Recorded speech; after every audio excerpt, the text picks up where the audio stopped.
जय हिंद दोस्तों, हम लोगों ने पिछले क्लास में एंगल बाइसेक्टर को 3 नियम से प्रूव कर लिए थे। आज हम लोग प्रूव करेंगे चौथा नियम कि चौथा मेथड क्या है इसको प्रूव करने का।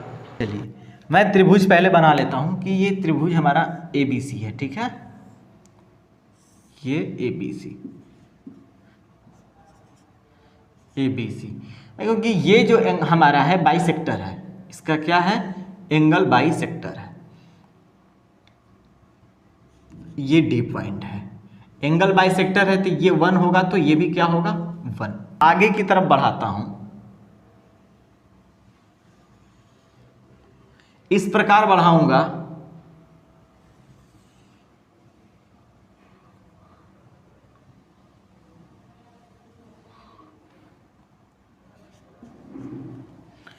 इस प्रकार मैंने बढ़ाया है कि अगर ये मान हमारा A है तो ये हमारा क्या था B, और ये X था, ये Y था, ये P है, ये K है।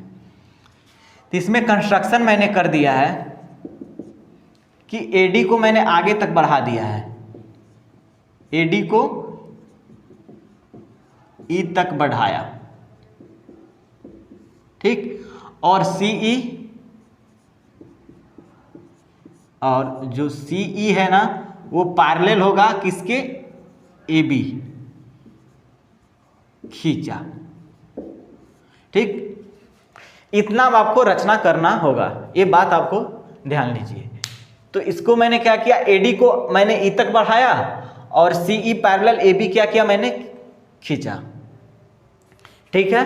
अब मुझे ये बताओ, जब ये पैरेलल मैंने खींच दिया इस लाइन को, ये वाली जो लाइन है, मैं आपसे पूछना चाह रहा हूं कि जो ये वाली लाइन है, ये लाइन इस लाइन के क्या है, पैरेलल है, मतलब कि समानांतर है।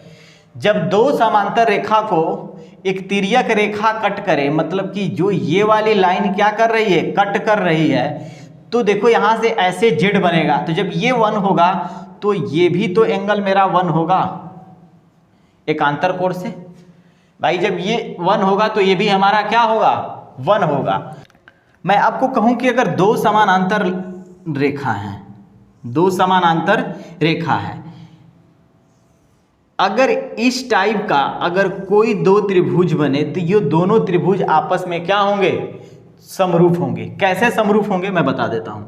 अगर ये थीटा बना तो ये भी कितना बनेगा, थीटा, शीर्षाभिमुख कोण से। आप जानते हैं ये रेखा समानांतर है, तो ये जब समानांतर है तो ये वाला जो एंगल होगा, ये वाला एंगल क्या इस एंगल के बराबर होगा। अगर ये अल्फा है तो ये भी क्या होगा, अल्फा होगा। तो ए सिमिलरिटी से ये दोनों ट्रायंगल क्या हो गए, सिमिलर हो गए।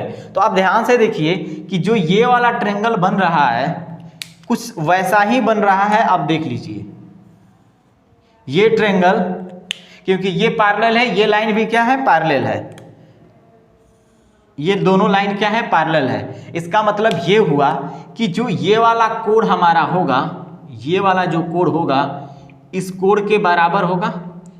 अगर ये 2 है तो ये भी एंगल कितना होगा, 2 होगा। बात समझ में आ गया। अगर ये 2 बनेगा तो ये भी क्या होगा, 2 होगा। मैं आपसे पूछूं और एक बात, मुझे बताइए, जब ये 2 हुआ, ये 2 हुआ, ये 1 था तो ये 1 हो गया, तो ये वाला एंगल और ये वाला एंगल भी तो आपस में क्या होंगे, बराबर होंगे ना। तो मैं ये कहूं आपको कि देखो यहां पे भी जेड बन रहा है ना, देखो इस जेड और ये जेड बन रहा है, तो ये वाली जो एंगल होगा हमारा, अगर ये 3 है तो ये भी एंगल कितना बनेगा, 3 बनेगा। बात समझ में आ गया। अब इसका चाहो तो इस तरह से लिख लेने का आप लोगों को, ठीक है।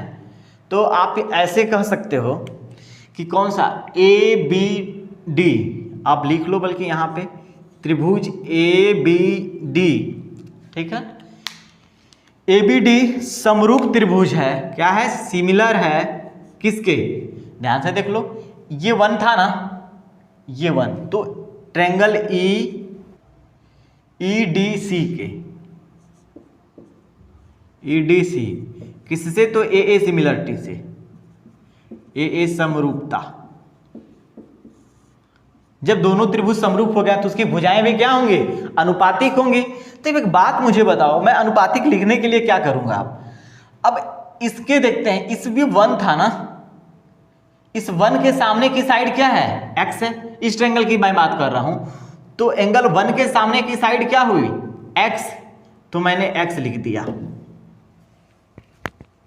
1 के सामने की साइड क्या हुई, एंगल 1 के सामने x, तो यहां पे 1 के सामने कौन सी साइड है, तो y है, तो x बटा कितना होगा, y बराबर, मैं आपसे पूछूं ये कि ये 2 है ना, इस 2 के सामने की साइड क्या है, a है।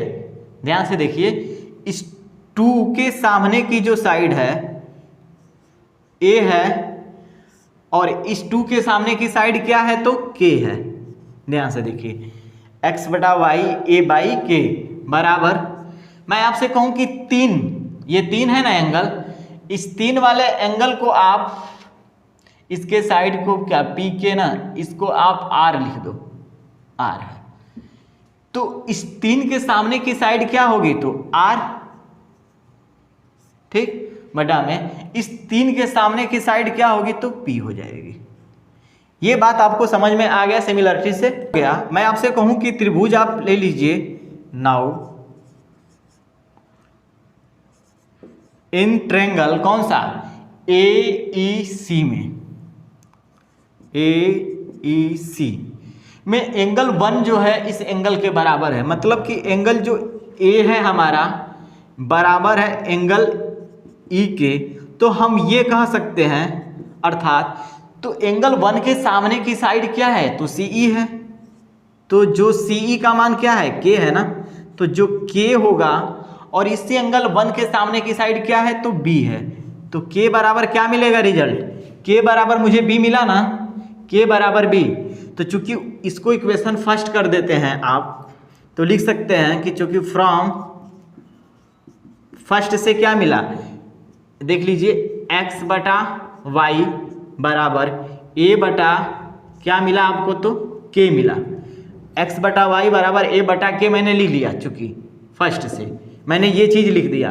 तो आप बताओ मुझे कि x बटा वाई बराबर a बटा k के जगह पे क्या है हमारा, b है, इसको आप इक्वेशन नंबर 2 कर देना, ठीक है।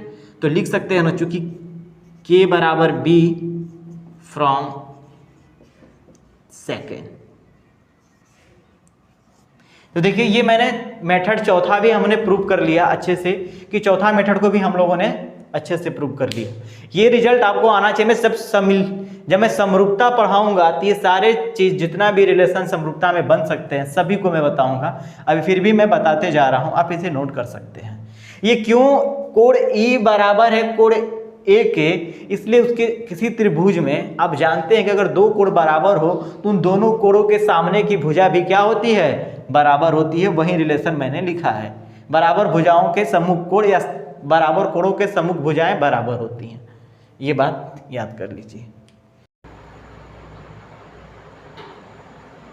गाइस, ये वीडियो अगर आपको अच्छा लगता है तो प्लीज़ आप इस वीडियो को ज़्यादा से ज़्यादा लाइक शेयर करें। देखिए, मेरा YouTube पे आने का एक ही मोटिव था कि YouTube जो है एक बहुत बड़ा प्लेटफॉर्म है, यहाँ पे हम हर एक बच्चे के टच में आ सकते हैं। और हमारा बस ये मानना है कि जो भी आपको एजुकेशन मेरे द्वारा जो भी दिया जा रहा है वो नॉलेज सिर्फ आपके तक ही सीमित ना रहे, वो नॉलेज हर बच्चों के पास पहुंचना चाहिए। इसलिए प्लीज़ आप लोग इस वीडियो को ज़्यादा से ज़्यादा लाइक शेयर सब्सक्राइब जरूर करें।